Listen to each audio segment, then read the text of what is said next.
The sun hung mercilessly over the parched plains of Nebraska Territory, casting harsh shadows across the weathered face of Eleanor Blackwood's farmhouse.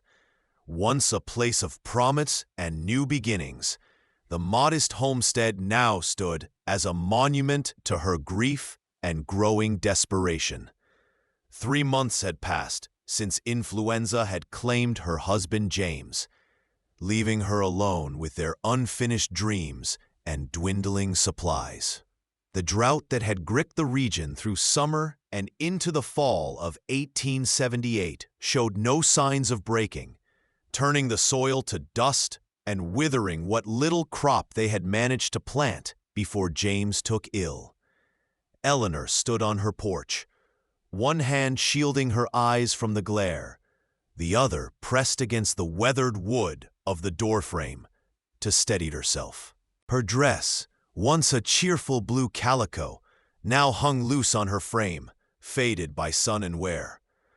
The hunger had become a constant companion, a hollow ache that followed her from sunrise to sunset. In the distance, a plume of dust rose from the trail that connected her isolated homestead to the small settlement of Liberty Creek, some 15 miles to the north. I hope you're enjoying this story so far. If you like what you're hearing, please take a moment to subscribe to the channel. I'm curious, what city are you watching from today? Eleanor narrowed her eyes, trying to discern if the approaching rider might be the banker, Mr. Hargrove, coming to remind her once again about the overdue payment on the farm. She had been avoiding his visits, knowing full well she had nothing to offer but excuses and promises as hollow as her pantry.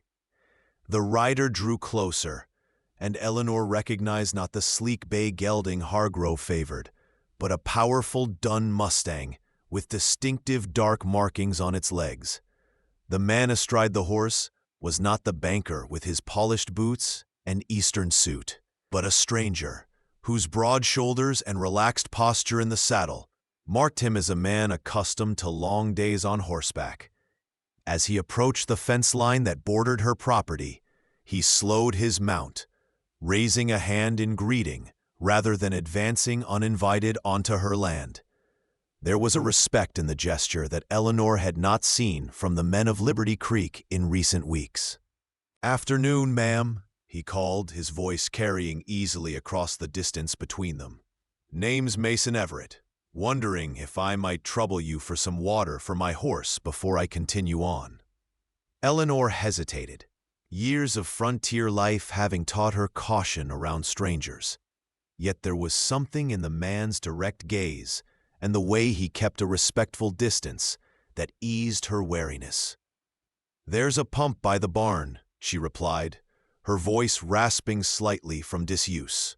She had spoken to no one in days. "You're welcome to use it." The stranger, Mason, nodded his thanks and guided his horse through the gate and toward the barn. Eleanor watched him, noting the easy way he moved and the well-worn but carefully maintained gear he carried. His clothes were dusty from the trail, but of good quality, and the revolver holstered at his hip looked to be a Colt Peacemaker, well cared for, but showing the marks of use rather than display. This was no dandified Easterner playing at frontier life, nor one of the rough men who drifted through these parts looking for easy opportunities. As he dismounted and began to pump water into the trough for his horse, Eleanor made her way down the porch steps, determined to show hospitality despite her circumstances. The effort of crossing the yard left her lightheaded, the world tilting dangerously as she approached the barn. She reached out to steady herself against the weathered boards, but her hand found only air. The ground rushed up to meet her as her knees buckled beneath her, dust billowing around her fallen form. Through the ringing in her ears, she heard the rapid crunch of boots on dry earth and felt strong hands gently turning her over. The stranger's face swam into focus above her, his expression tight with concern. "Ma'am, can you hear me?" Eleanor tried to respond, to assure him she was fine. just a little dizzy from the heat. But her voice failed her. The shame of her weakness before this stranger burned hotter than the fever that had been building in her for days. She had been determined to manage on her own, to keep the farm running until the next season, to honor James's memory through her perseverance. Now she lay in the dirt, unable even to stand, exposed in her failure for all to see. Mason Everett had seen the signs of hunger before, in the camps during the war, in mining towns gone bust, and in the eyes of women and children left behind to fend for themselves on isolated homesteads across the frontier. The widow before him bore all the marks. The hollowed cheeks, the papery quality of her skin, the way her collarbones protruded sharply beneath her dress. Without hesitation, he gathered her in his arms and carried her to the porch, setting her gently on the bench there. "Stay put, ma'am," he instructed firmly but kindly. "I've got provisions in my saddlebags. Been on this trail long enough to know a body needs more than pride to keep going." Before Eleanor could protest, he was striding back to his horse, returning moments later with a bundle wrapped in oilcloth. He unwrapped it to reveal jerky, hardtack, and a small pouch of dried fruit. From his canteen, he poured water into a tin cup and held it to her lips. "Small sips," he cautioned, "then we'll try some food."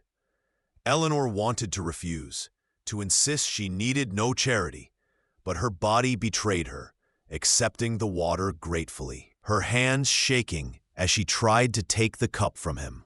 "I'm not," she began, but the words died on her lips as a wave of dizziness washed over her again. Mason's expression softened, the lines around his eyes crinkling with understanding rather than pity. "I know what you're not, ma'am," he said quietly. "You're not the type to give up easily. That's plain to see from how you've kept this place going on your own." He broke off a small piece of jerky and handed it to her. "Chew it slow. Your stomach won't take kindly to rushing." Eleanor accepted the food, the salt and smoke flavor exploding on her tongue, almost overwhelming after days of little more than boiled grain and the occasional egg from her dwindling flock of chickens. Tears sprang unbidden to her eyes, not from the taste, but from the simple human kindness this stranger offered so matter-of-factly. As the food and water revived her, Eleanor found her voice again. "I'm Eleanor Blackwood," she said, straightening her spine and smoothing her skirt in an attempt to reclaim some dignity. "This was my husband's farm. James died 3 months ago." The words still caught in her throat, the reality of her loss as fresh as the day she had stood by his grave on the low hill behind their homestead. Mason nodded, his eyes reflecting not pity but a deep understanding. "Pneumonia took my wife 2 winters back," he said simply, "out near Laramie. Know something about starting over." He didn't elaborate further, but in those few words, Eleanor felt a connection, a shared experience of grief that required no additional explanation. The silence that fell between them was comfortable, a rare moment of companionship in the isolation that had become her daily existence. As the worst of the dizziness passed, Eleanor became more aware of her surroundings and of Mason himself. He was older than she had first thought, perhaps in his mid-40s, with streaks of gray at his temples and lines etched around his eyes that spoke of years squinting against sun and wind. His face was weathered, but not unkind, with a strong jaw partially obscured by a neatly trimmed beard. "Mr. Everett," Eleanor began, her voice steadier now, "I appreciate your help, but I can't offer much in return. Times have been—" She trailed off, unwilling to catalog the full extent of her troubles to this stranger, regardless of his kindness. Mason waved off her concern. "Not looking for payment, Mrs. Blackwood. Just passing through on my way north. Been hired to help bring a herd down from Montana territory come spring." He paused, his eyes taking in the state of the farm. The empty corral where livestock should have been. The fields lying fallow. The subtle signs of disrepair that spoke of a place struggling to survive. "Seems to me, though, that you could use some assistance before I continue on. I've got time before I need to be in Montana, and there's work here that wants doing." Eleanor stiffened, pride flaring despite her weakness. "I don't accept charity, Mr. Everett. James and I built this place with our own hands, and I intend to keep it going the same way." Mason's expression didn't change, but his eyes crinkled slightly at the corners. "Not offering charity, Mrs. Blackwood. Offering a fair trade. I need a place to rest for a spell before the long ride north. You've got a roof and what looks to be a decent barn for my horse. In exchange, I can help with repairs, maybe break some ground for spring planting. Been working cattle and farms since I was old enough to sit a horse. Know my way around most anything that needs fixing." He gestured toward the west. "Weather's turning. Can smell snow on the wind. Not the best time to be pushing north anyway." Eleanor followed his gaze to the horizon, where dark clouds were indeed gathering, promising the first real moisture in months. The prospect of facing another Nebraska winter alone was daunting.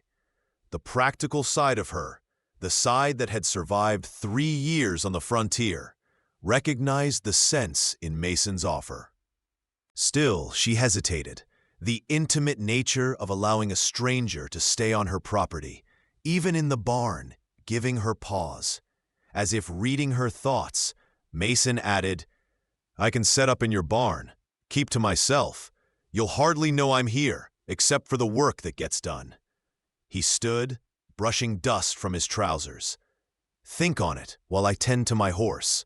No need to decide this minute." With that, he returned to the dun Mustang, leading it toward the barn without waiting for her response. Eleanor watched him go, torn between the fierce independence that had sustained her and the pragmatic recognition of her dire circumstances. The farm would not survive the winter without help. She had known this even before her collapse had made her weakness so apparent. Yet accepting help, particularly from a man she had just met, felt like admitting defeat, like betraying the promise she had made to herself to honor James's memory by keeping their dream alive through her own efforts. As she sat on the porch, the first cool breeze of the approaching storm brushed against her face, carrying the distant scent of rain. The heaviness in the air promised not just a passing shower, but the kind of soaking downpour that could break the drought's back and breathe life back into the parched earth. Perhaps, Eleanor thought, it was a sign. Perhaps there was no shame in accepting help when offered freely, with respect rather than pity. She rose carefully from the bench, steadying herself against the porch post before making her way toward the barn. Inside, she found Mason efficiently grooming his horse, his movements practiced and gentle.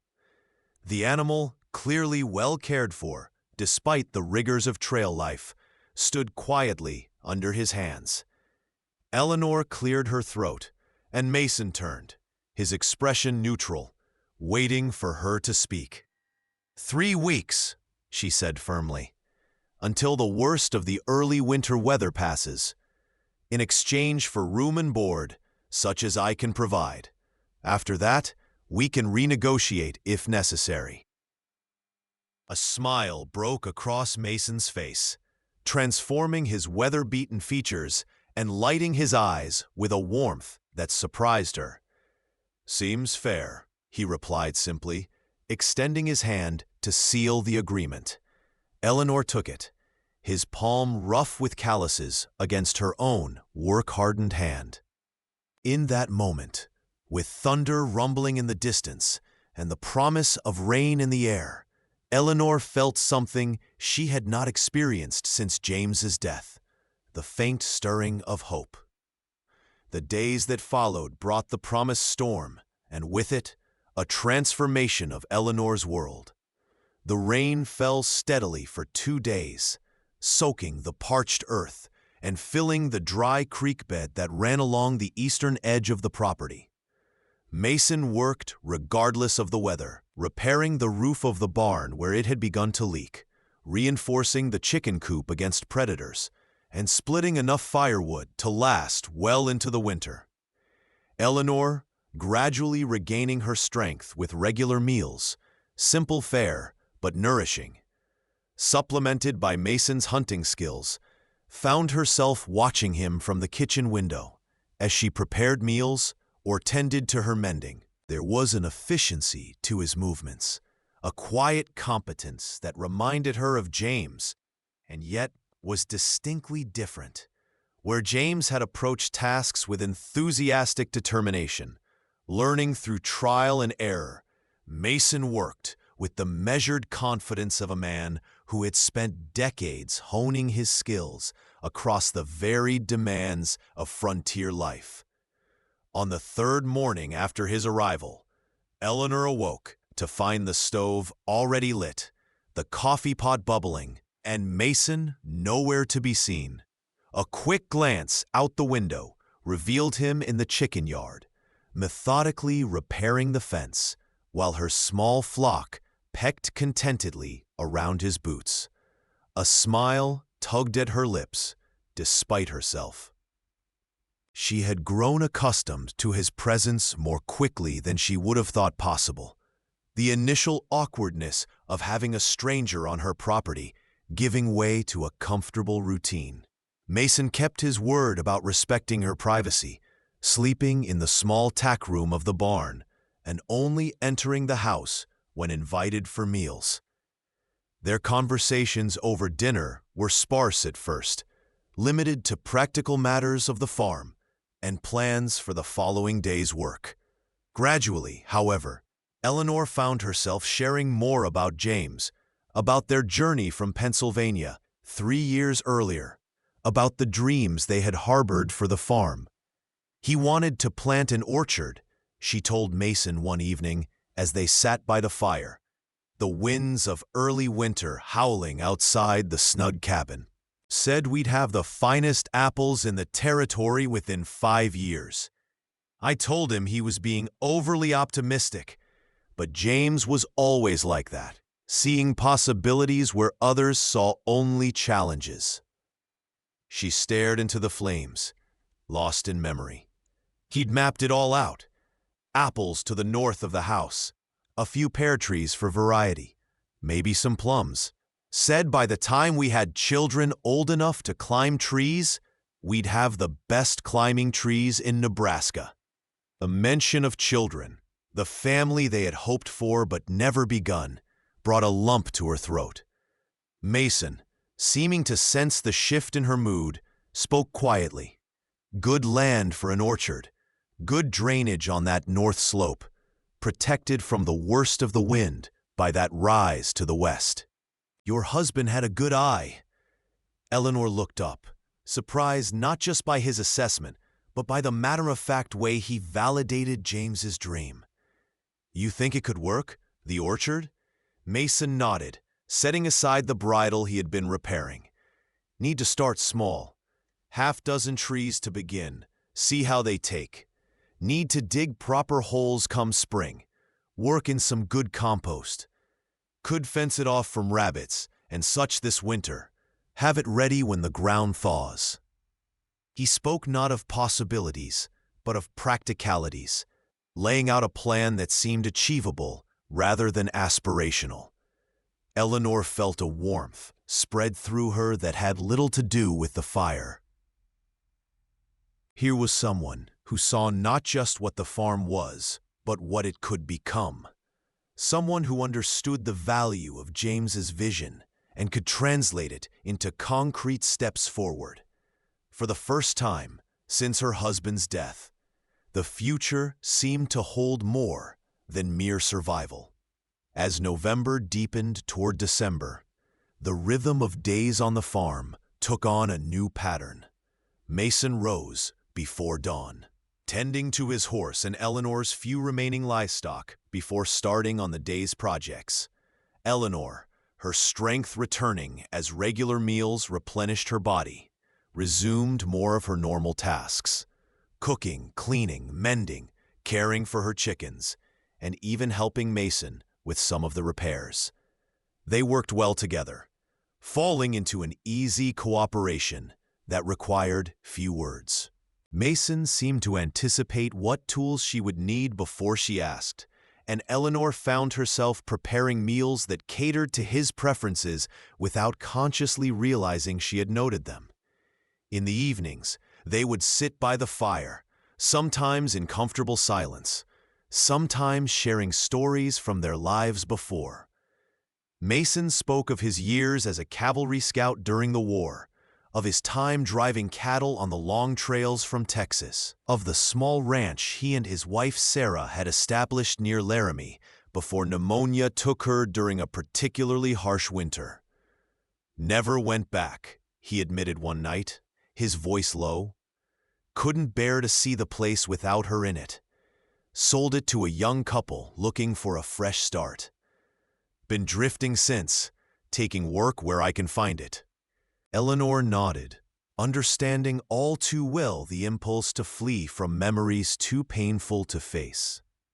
Yet she had stayed, anchored to the farm by James's dream and her own stubborn determination. "Do you regret it?" she asked. "Leaving, I mean." Mason considered her question, his weathered face thoughtful in the firelight. "Some days. But Sarah wouldn't have wanted me haunting the place like a ghost. She'd have wanted me to find purpose again. Same as your James wouldn't want you giving up on this farm." His words settled over Eleanor like a comfortable blanket, both a challenge and a reassurance. They sat in silence after that, each lost in their own thoughts, yet somehow less alone in their shared understanding of grief and the difficult path forward. The first heavy snow came in mid-December, blanketing the farm in white and transforming the landscape into something both beautiful and forbidding. Eleanor stood at the window, watching as Mason made his way from the barn to the woodpile, his broad shoulders hunched against the driving snow. In the week since his arrival, he had become an essential part of her daily life, his presence a comfort she had not expected. The 3-week agreement had long since passed, extended by mutual consent as winter settled in earnest across the Nebraska plains. Mason had offered to move on once the worst of the early storms had passed, but Eleanor had found herself asking him to stay, at least until spring. "The farm needs more work than we can finish before the deep cold sets in," she had reasoned, careful to frame her request in practical terms. "And the extra hands would be welcome when it comes time for spring planting."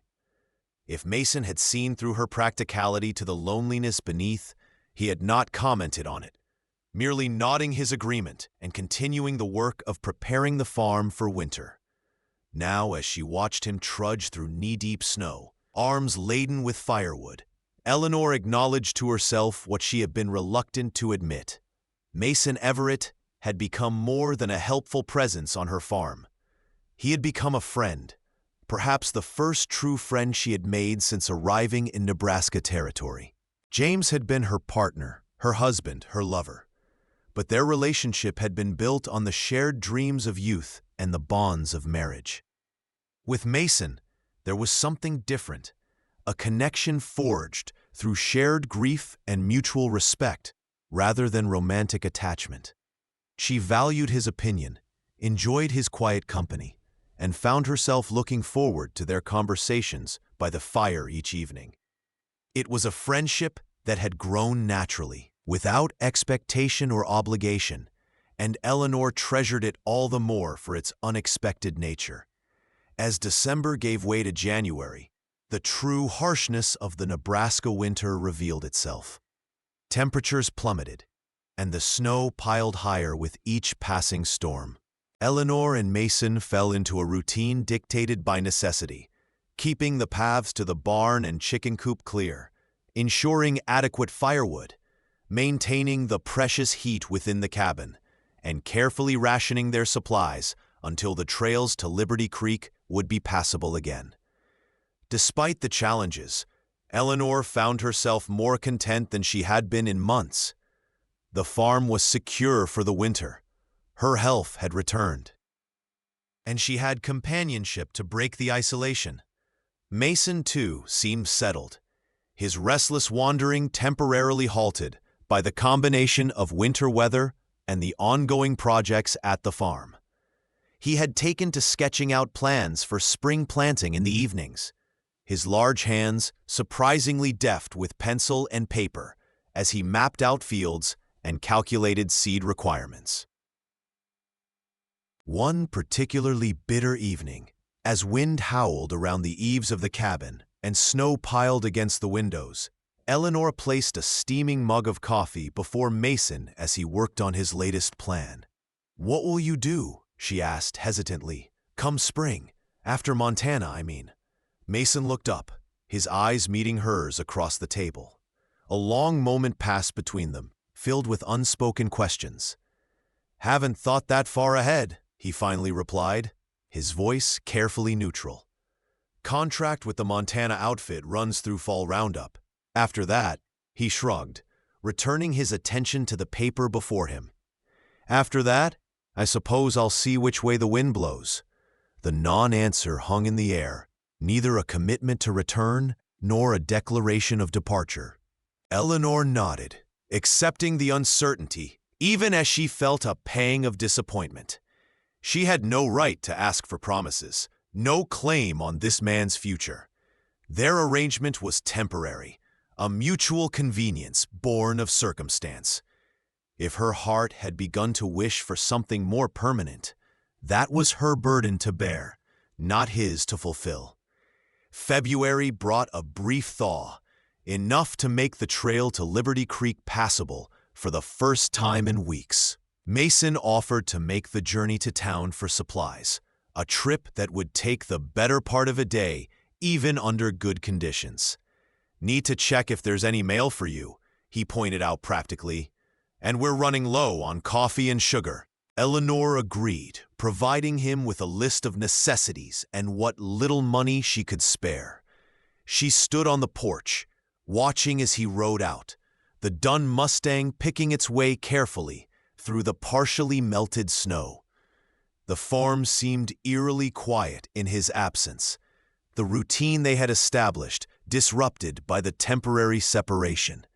Eleanor busied herself with indoor tasks, cleaning the cabin more thoroughly than their daily tidying allowed, taking inventory of the preserves in the cellar, and mending a tear in one of Mason's shirts that he had left for her attention.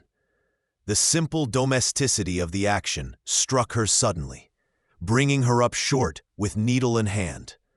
How easily they had fallen into the patterns of shared life, despite the temporary nature of their arrangement. Mason returned as dusk was falling, his Mustang laden with supplies and a small bundle of mail secured in his saddlebags. Eleanor met him at the barn, eager for news from town and relieved at his safe return. "Hargrove was asking about you," Mason reported as they unloaded the provisions. "Said he'd been meaning to ride out to check on the place, but the weather's kept him in town." There was something in his tone that made Eleanor look up sharply. "What else did he say?" Mason's jaw tightened almost imperceptibly. "Said your payment's now 3 months overdue. Asked if you were planning to sell or if he should begin foreclosure proceedings come spring." Eleanor's heart sank. She had known this reckoning was coming, but had pushed it from her mind during the immediate challenges of winter survival. "I see," she said quietly, turning away to hide the dismay on her face. "I suppose I'll need to speak with him once the trails are fully clear." Mason continued unloading supplies, his movements more deliberate than usual. "There's something else," he said after a moment. spoke with a cattle buyer in town. Northern outfit looking to establish new stock in this area, paying good prices for grazing rights. Eleanor turned back to him, confusion evident in her expression. Grazing rights? Mason nodded, meeting her gaze steadily. Your south pasture, 40 acres, you said. Good water access from the creek, sheltered by those hills. Worth something to the right buyer.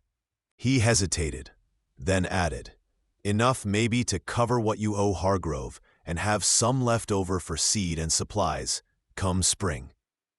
Eleanor stared at him, processing the implications of his words. The south pasture had been James's pride, the best land on their property, reserved for the livestock they had planned to acquire as the farm prospered.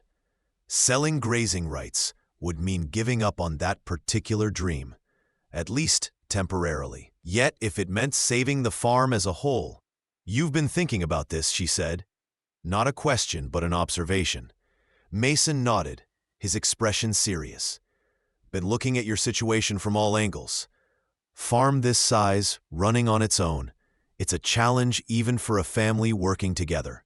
For one person, he didn't finish the sentence. Didn't need to. They both knew the odds Eleanor faced. The cattle operation would bring regular income, more stable than crops alone in this climate, and you'd retain ownership of the land itself. His reasoning was sound, practical, exactly the kind of clear-eyed assessment Eleanor needed but had been unable to make while caught in the day-to-day struggle of survival. I'd need to think about it, she said finally. It's a big decision. Mason nodded, returning to the task of unloading. No rush. Buyer won't be ready to move stock until late spring anyway. But it's an option. Thought you should know. That night, as they sat by the fire, Eleanor opened the small bundle of mail Mason had brought from town. Most were circulars and outdated newspapers, but one envelope bore her name in a familiar hand. Her sister in Pennsylvania. Eleanor broke the seal and unfolded the letter within, her eyes scanning the neatly penned lines. As she read, her expression shifted from interest to concern to something approaching alarm. Mason, noticing the change, set aside the harness he was oiling. "Bad news?" he asked quietly. Eleanor looked up, her face pale in the firelight. "My sister is ill. Consumption, the doctor thinks. She's asking if I might come back east, at least for a time." The letter trembled slightly in her hands. "She has no one else. Our parents are gone, and her husband left years ago." The implications hung in the air between them. To go to her sister would mean leaving the farm, potentially losing it altogether, given her precarious financial situation. Yet to ignore the plea for help from her only remaining family. Mason was silent for a long moment, considering. "When would you need to leave?" Eleanor sighed, folding the letter carefully and returning it to its envelope. "As soon as the spring trails are open, I suppose. The letter is already months old, delayed by winter storms." She looked around the cabin, at the home she and James had built for raw timber and stubborn hope. "I don't know if I can bear to lose this place, Mason. It's all I have left of him." Eleanor looked up, a question in her eyes. "What do you mean?" Mason leaned forward, his expression earnest. "I could stay. Manage the place while you're gone. See to the spring planting. Negotiate the grazing rights with the cattle outfit. Send you the proceeds to help with your sister's care." The offer hung in the air between them, unexpected and profound in its implications. "You'd do that?" Eleanor asked, her voice barely above a whisper. "Why?" Mason's gaze didn't waver. "Because you need help, Eleanor. Because I've come to care about this place. And about—" He paused, seeming to choose his words carefully. "About what happens to you, to the dreams you and James had here." There was more he wasn't saying, emotions that flickered behind his eyes but remained unexpressed. Eleanor felt her heart quicken, aware suddenly of the deeper currents running beneath their practical partnership of recent months. "I can't ask that of you," she said, though part of her wanted nothing more than to accept his offer. "You have your contract in Montana, your own plans."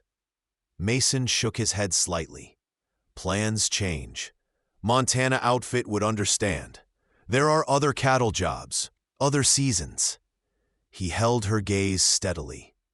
"Some things matter more than plans." In that moment, with the fire crackling between them and the wind sighing around the eaves of the cabin, Eleanor felt something shift within her. A letting go of the past, perhaps, or an opening to possibilities she had not allowed herself to consider. Mason Everett had arrived at her farm when she was at her lowest point, collapsed from hunger and despair. He had offered not just physical sustenance, but a kind of spiritual nourishment as well, a belief in her farm's future, and by extension, in her own ability to persevere. Now he was offering something even more profound, a partnership, based not on obligation or necessity, but on choice, on care. "I need time to think," she said finally, unable to commit in the face of such an unexpected proposal. Mason nodded, returning to his work on the harness. "Take all the time you need," he replied simply. "I'll be here." And in those 4 words, Eleanor heard a promise that extended far beyond the immediate question of the farm's management during her absence. The days that followed passed in a curious state of suspended time, the routine of farm life continuing, even as larger questions remained unanswered between them. Eleanor watched Mason as he worked, noting the care he took with each task, the way he planned for the farm's future as if it were his own. She thought about his offer, turning it over in her mind from all angles, weighing practical considerations against the emotional complexities involved. To entrust her farm, James's legacy, to another man was a step she had never imagined taking. Yet Mason had proven himself trustworthy in every way, his actions consistently demonstrating his respect for both the property and for Eleanor herself. As the February thaw gave way to the first hints of true spring, Eleanor came to a decision. She found Mason in the barn, calculating seed requirements for the spring planting, a task they had discussed but not yet finalized. "I've been thinking about your offer," she began without preamble. Mason looked up, setting aside his calculations with full attention. "And I've decided to accept, with one condition." Mason's expression remained neutral, waiting for her to continue. Eleanor took a deep breath, gathering her courage. "I want us to be partners in this farm. Truly partners. If I go to Pennsylvania, and if you stay to manage things here, I want any profits we make, from crops or grazing rights or whatever else, to be shared equally between us." It was a bold proposal, far beyond the temporary arrangement they had initially agreed upon. "You've put as much work into this place as I have these past months. If you're willing to take on the responsibility while I'm gone, you deserve a stake in the outcome."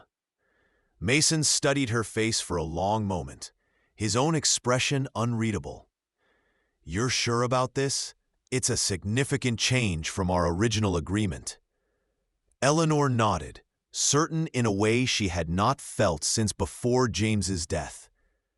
"I'm sure. This farm needs more than one person can give it.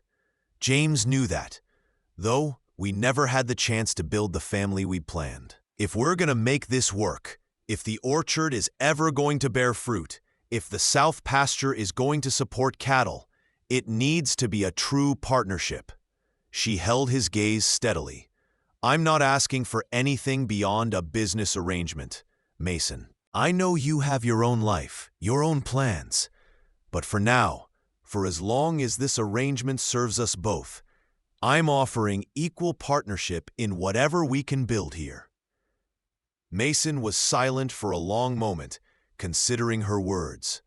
Then, with deliberate movements, he stood and extended his hand across the table between them. "Partners," he said simply, his voice carrying the weight of promise. Eleanor took his hand, feeling the calluses that matched her own, the strength that had supported her farm and her spirits through the darkest winter of her life.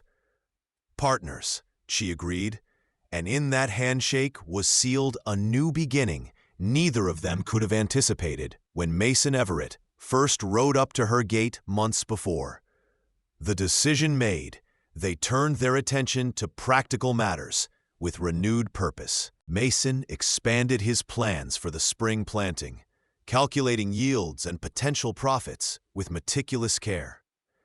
Eleanor began preparations for her journey east, sorting through belongings and making lists of what she would need for an extended stay in Pennsylvania. They discussed the grazing rights arrangement in detail, agreeing on terms to propose to the cattle buyer when he returned to Liberty Creek in late April. Through it all, a new ease existed between them, the certainty of their agreement providing a foundation for their daily interactions. One evening in late March, as they sat by the fire reviewing their plans, Mason cleared his throat, a sign Eleanor had come to recognize as preceding something he found difficult to express. "Been thinking," he began, his voice gruff, "about what happens after. After your sister, I mean. Whether you'll come back here or—" He trailed off, leaving the question unspoken. Eleanor looked up from her mending, surprised by the uncertainty she heard in his voice. In all their practical planning, they had not discussed the longer-term future beyond her sister's recovery. "This is my home," she said simply. "I'll return as soon as Martha is well enough to manage on her own." She hesitated, then added, Unless you'd prefer I didn't." The possibility that Mason might prefer to manage the farm alone without her eventual return had not occurred to her until this moment. A flicker of something that might have been relief crossed Mason's face. "No," he said quickly. "No, that's not it at all. I just wanted to be sure we understood each other, that this partnership continues when you return." There was more in his eyes than the simple business arrangement they had discussed, a depth of feeling that neither of them had put into words. Eleanor felt her heart quicken, aware suddenly of the broader implications of the path they had chosen. "Yes," she said softly, "the partnership continues, whatever form it needs to take." April brought the true awakening of spring to the Nebraska plains. The creek ran full with snowmelt from the distant mountains, and the first green shoots appeared in the fields Mason had carefully prepared.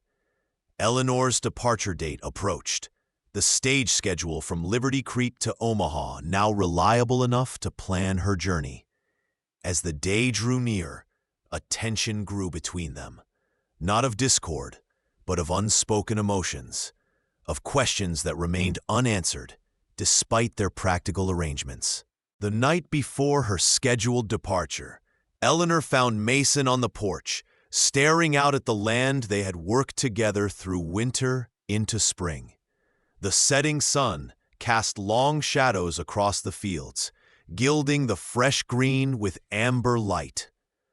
"Beautiful evening," she remarked, joining him at the railing. Mason nodded, his profile strong against the fading light. "Farm looks good," he observed. "Better than when I first rode up." A smile tugged at the corner of his mouth. "Better than when you fell to your knees from hunger and I said I'd feed you." Eleanor laughed softly, remembering that day with a clarity that surprised her. I was so determined to handle everything on my own. So proud. She shook her head at her own stubbornness.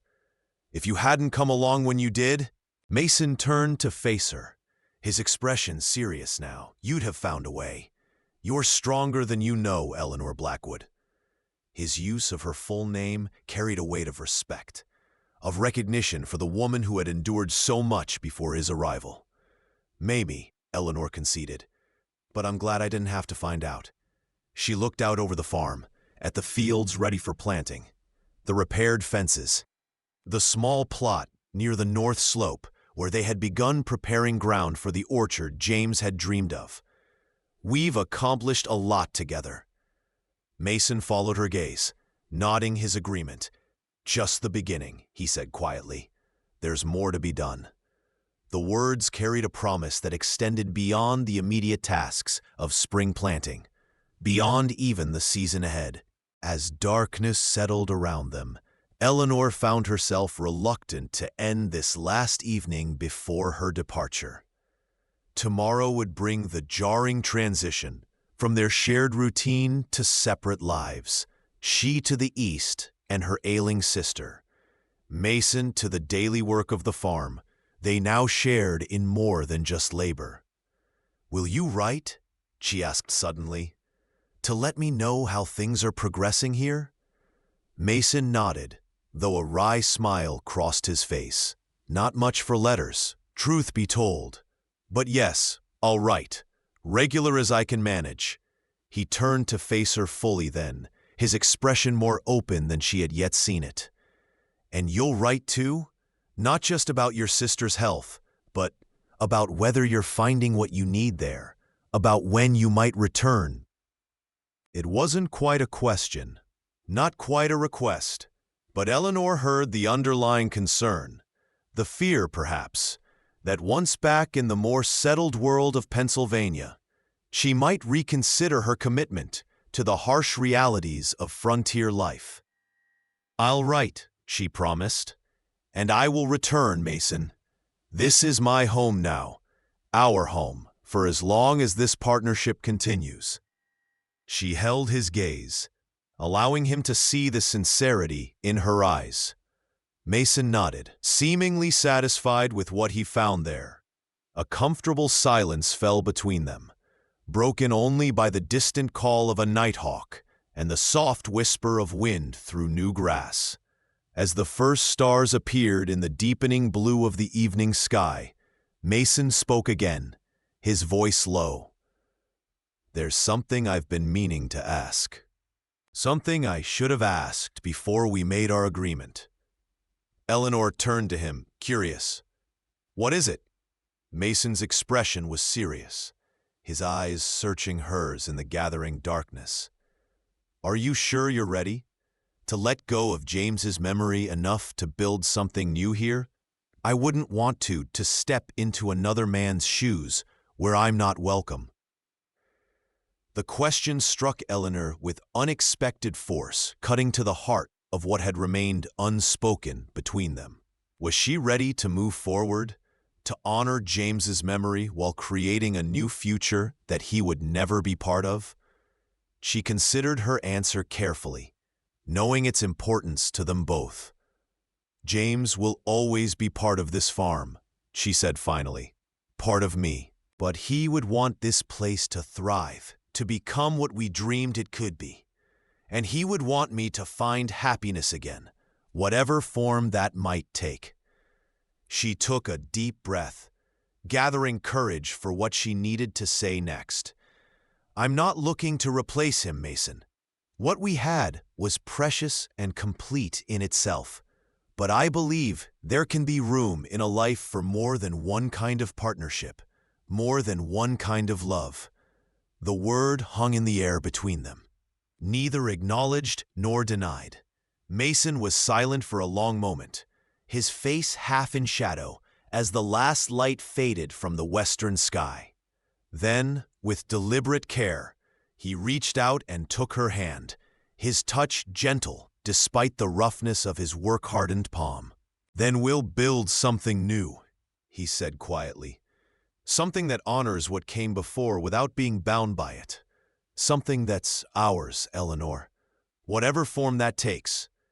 He didn't pull her closer, didn't attempt to bridge the physical distance between them with more than this simple touch of hand to hand. Yet in that contact was a promise more binding than any they had yet made. A recognition of possibilities that extended far beyond the practical partnership they had agreed upon. Eleanor felt the warmth of his hand encompassing hers, steady and strong like the man himself.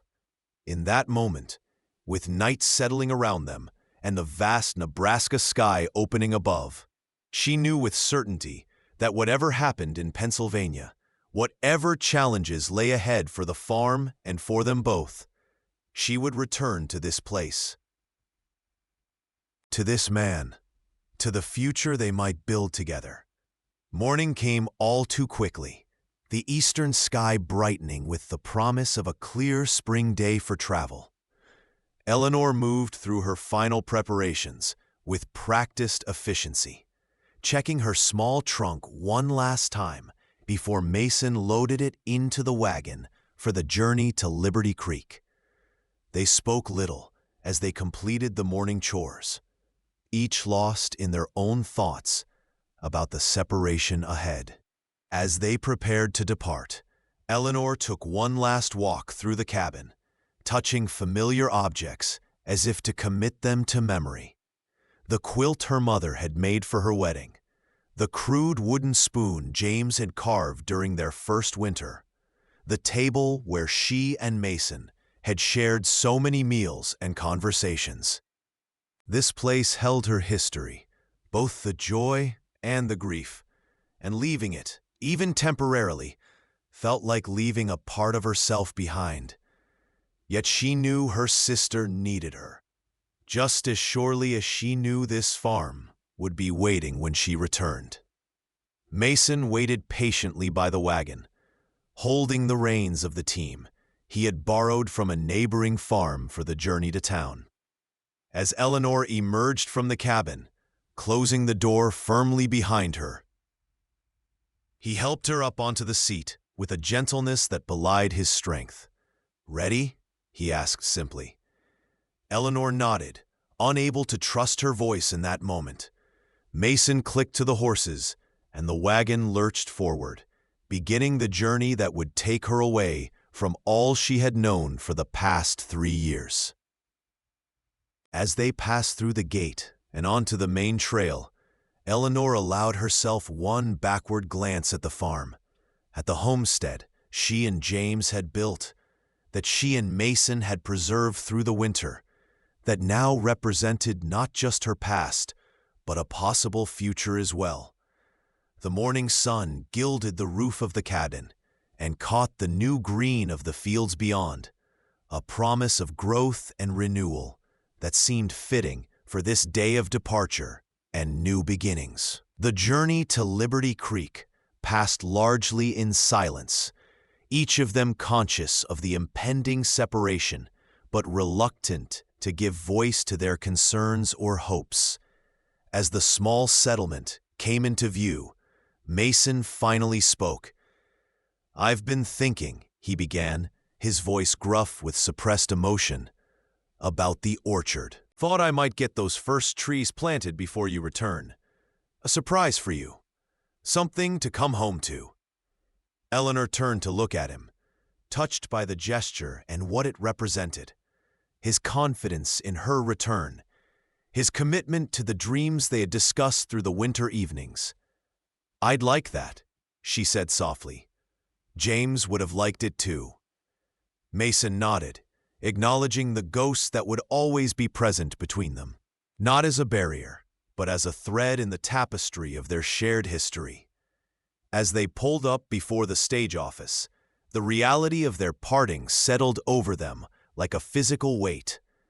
Mason helped Eleanor down from the wagon, his hands steady at her waist, lingering perhaps a moment longer than strictly necessary. He carried her trunk inside, made arrangements with the stage agent, and ensured she had everything she needed for the journey ahead. As the stage approached down the rutted main street, they stood together on the wooden platform, suddenly awkward in a way they had not been for months. "I'll write as soon as I reach Pennsylvania," Eleanor promised, breaking the silence. "And you'll—" Mason nodded. "I'll keep the farm running. Send word of how the planting goes." How the negotiations with the cattle outfit turn out.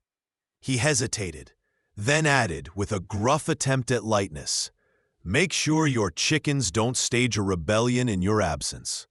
A small smile touched Eleanor's lips, despite the heaviness in her heart. This man who had appeared in her life at her most desperate moment had become essential to her in ways she was only beginning to understand. As the stage rolled to a stop before them, dust settling around its wheels, Mason turned to face Eleanor fully. "There's something I need to say before you go," he said, his voice low enough that only she could hear. "Something I've been holding back, not wanting to complicate things between us." Eleanor's heart quickened, both anxious and eager to hear what had gone unspoken between them. Mason took a deep breath, his weathered face solemn in the morning light.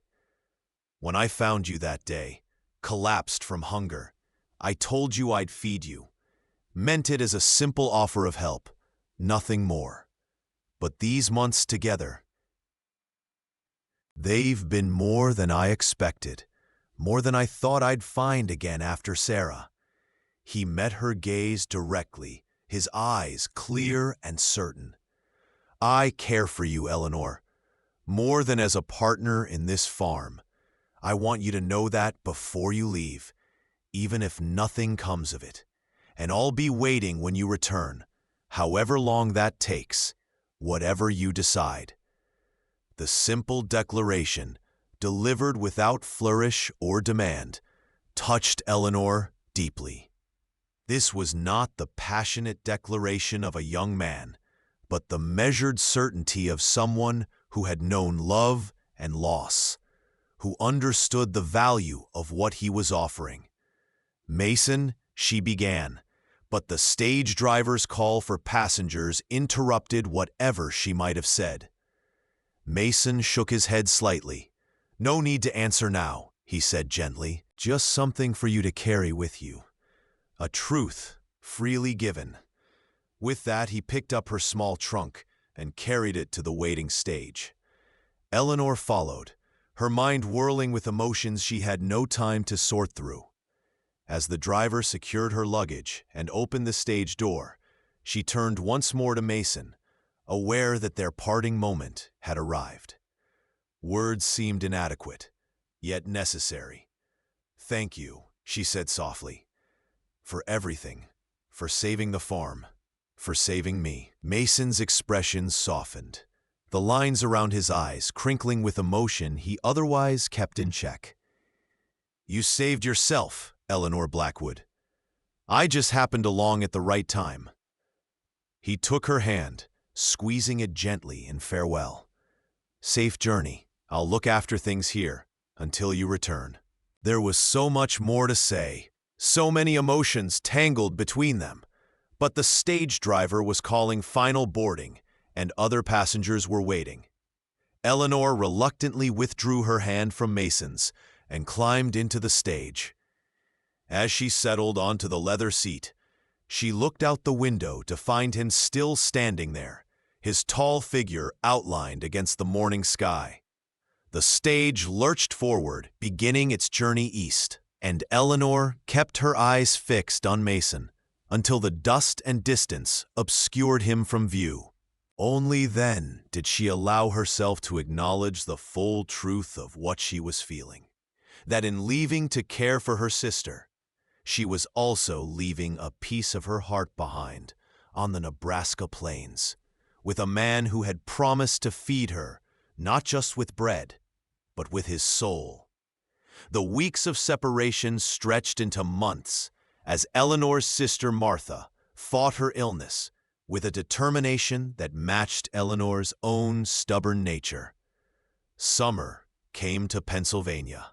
The lush green of the eastern forests, a stark contrast to the wide-open spaces of Nebraska.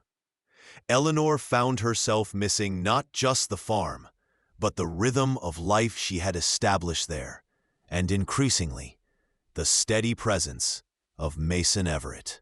His letters came regularly, as promised, though they were brief and focused primarily on the practical matters of the farm. The spring planting completed successfully. The negotiation of grazing rights with the cattle outfit finalized at terms favorable to their partnership.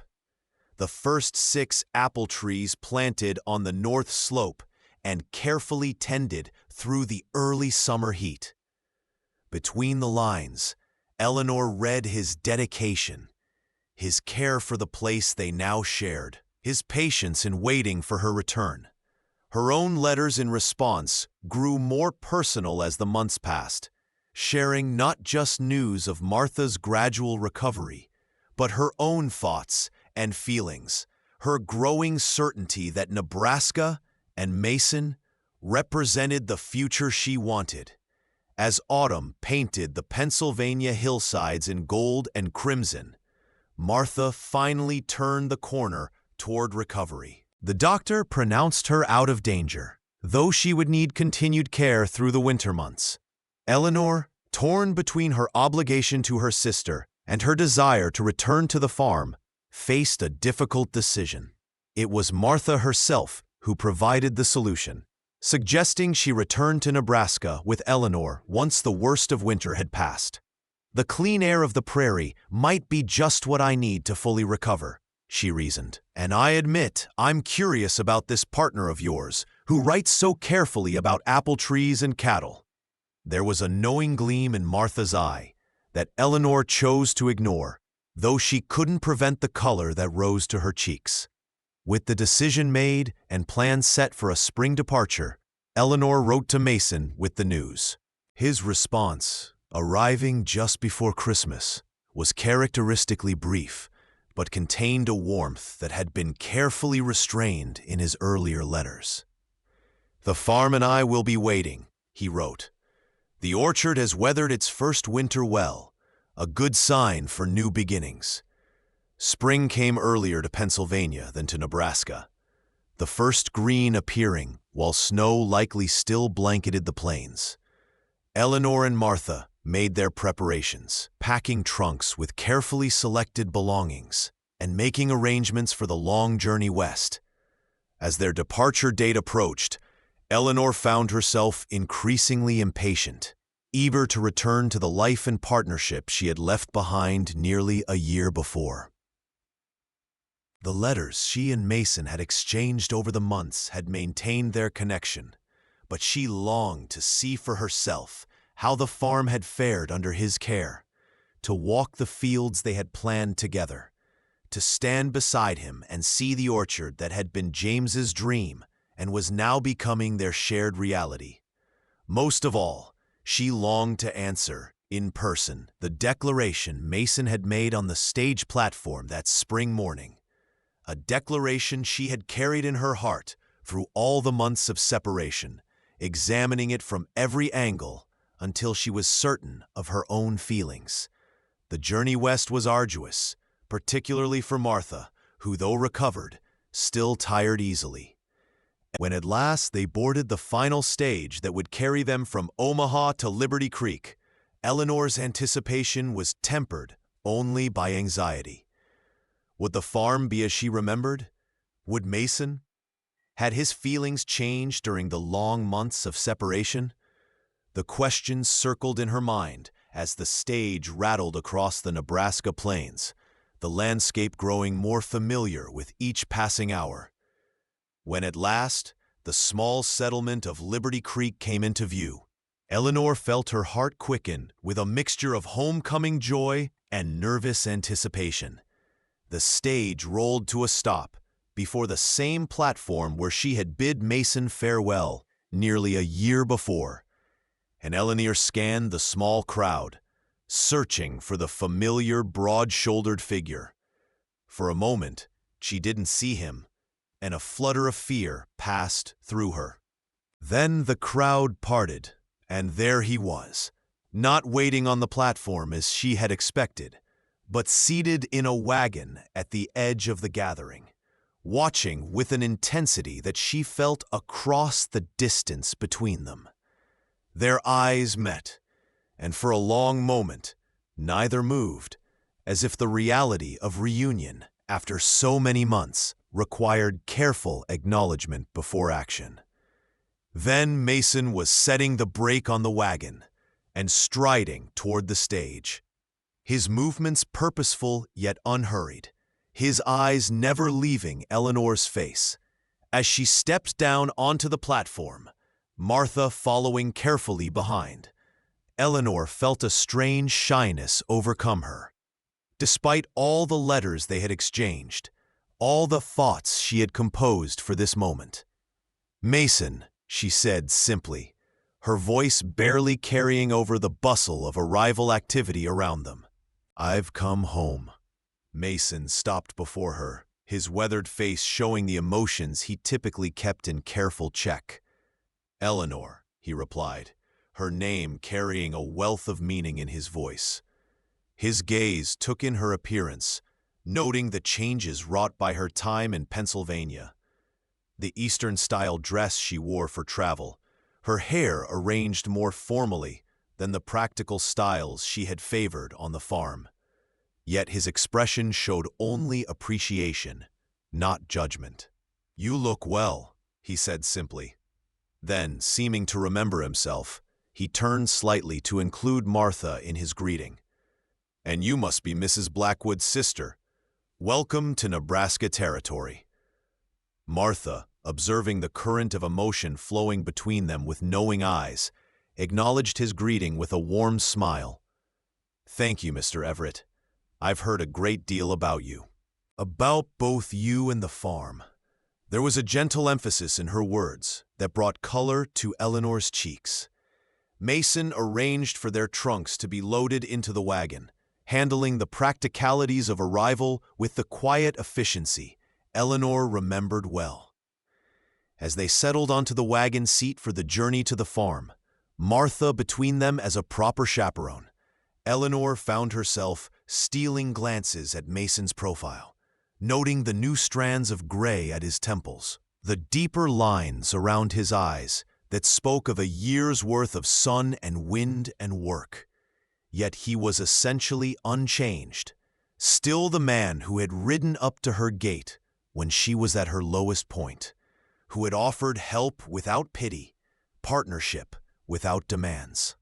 As they traveled the familiar road toward home, Mason filled them in on the state of the farm, the success of the spring wheat, the profitable arrangement with the cattle outfit, the health of the small orchard that now occupied the north slope. "The trees took well," he reported. "Should bear their first fruit in another couple of years if the winters aren't too harsh." Eleanor listened, her heart full at the evidence of his care for their shared enterprise. When at last they turned onto the lane leading to the farm, she felt a surge of emotion that brought unexpected tears to her eyes. The cabin looked much as she remembered it, though there were subtle improvements: a fresh coat of whitewash, new steps to the porch, a garden already prepared for planting. The barn had been expanded, she noted, with a new section built onto the eastern side. Most striking was the neat fence enclosing the north slope, where 6 young apple trees stood in precise rows, their branches still bare, but showing the first buds of spring. Mason drew the wagon to a halt before the cabin, setting the brake before turning to Eleanor with an expression that held both pride and uncertainty. "Welcome home," he said simply, "to both of you." But his eyes, meeting Eleanor's, asked a question only she could answer. As Mason helped Martha down from the wagon and escorted her into the cabin to rest after the journey, Eleanor remained outside, walking slowly toward the orchard that had been James's dream and was now becoming reality through Mason's hands. The late afternoon sun cast long shadows across the newly turned earth, where the trees stood in their orderly rows, each one representing a promise for the future. She heard Mason's footsteps behind her, felt his presence as he came to stand beside her at the fence line. For a moment, they were silent, sharing the view and all it represented. "You've done well," Eleanor said finally. "With the farm, with everything." Mason nodded, accepting the compliment with characteristic restraint. "Tried to keep things as you would have wanted them," he replied. "Made some changes where needed. Hope they meet with your approval." There was a note of uncertainty in his voice that Eleanor had rarely heard from him. She turned to face him fully then, taking in the man who had become so essential to her life despite their months of separation. "More than meets with my approval," she said softly. "You've made this place thrive, Mason. Made it more than James and I ever managed, even in the good years." She gestured toward the cabin, the fields beyond, the orchard where they stood. "You've made it a home again." Mason's expression remained guarded, as if he were waiting for something more before allowing himself to believe in what her words might mean. "And you, Eleanor, is this still home for you? After Pennsylvania? After—" He trailed off, the question hanging between them. Eleanor took a step closer, close enough to see the flecks of amber in his brown eyes, the lines etched by sun and wind and years around them. "More than ever," she said firmly. "This is where I belong, where we belong, if you still feel as you did when I left." The change in Mason's expression was subtle but profound, a lightening around his eyes, a softening of the lines around his mouth. "I do," he said simply.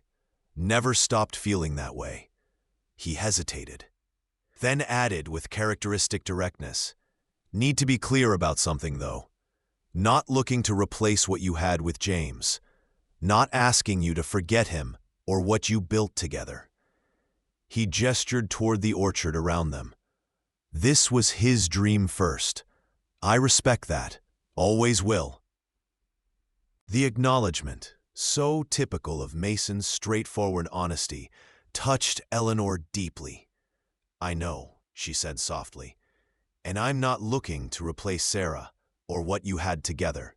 We both carry our pasts with us, Mason. But I believe we can honor them while still building something new. Something ours." She took another step toward him, closing the distance between them. "I've had a year to think about what you said that day at the stage, about caring for me as more than a partner in this farm. My feelings haven't changed, Mason. If anything, they've grown stronger with distance and time." Mason's restraint, maintained through months of separation and uncertainty, finally gave way. He reached for her, his hands gentle as they cupped her face. "Eleanor," he said, her name a benediction on his lips. "I never expected to find you. Never thought I'd feel this way again after Sarah. But from that first day, when you fell to your knees from hunger, and I said I'd feed you with my soul, I knew you were someone special, someone worth staying for." The echo of that moment, now transformed by all they had experienced together and apart, hung in the air between them. Eleanor smiled, her heart full to overflowing. "Then stay," she whispered. "Stay and build this life with me, with us." Mason's answer was not in words, but in the gentle kiss he pressed to her lips. A promise more binding than any contract, a beginning rather than an ending. As the sun set over the Nebraska plains, painting the young orchard in gold and casting long shadows across the land they now truly shared, Eleanor Blackwood and Mason Everett stood together, two souls who had found in each other not replacement for what was lost, but companionship for what lay ahead. A future as vast and promising as the western sky above them.